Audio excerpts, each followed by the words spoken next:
بسم اللہ الرحمن الرحیم۔ حدیث مبارکہ صحیح بخاری کتاب دعاؤں کا بیان، باب آدھی رات سے پہلے دعا کرنے کا بیان۔ حدیث نمبر 6331۔ ترجمہ: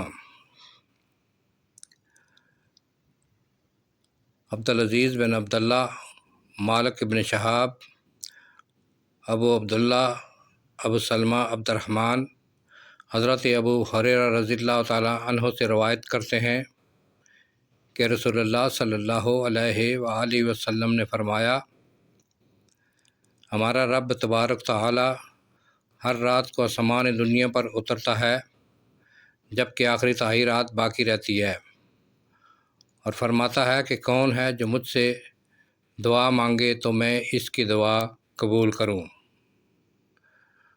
کون ہے جو مجھ سے سوال کرے تو میں اس کو دے دوں، اور کون ہے جو مجھ سے بخشش مانگے تو میں اس کو بخش دوں۔ الحمدللہ۔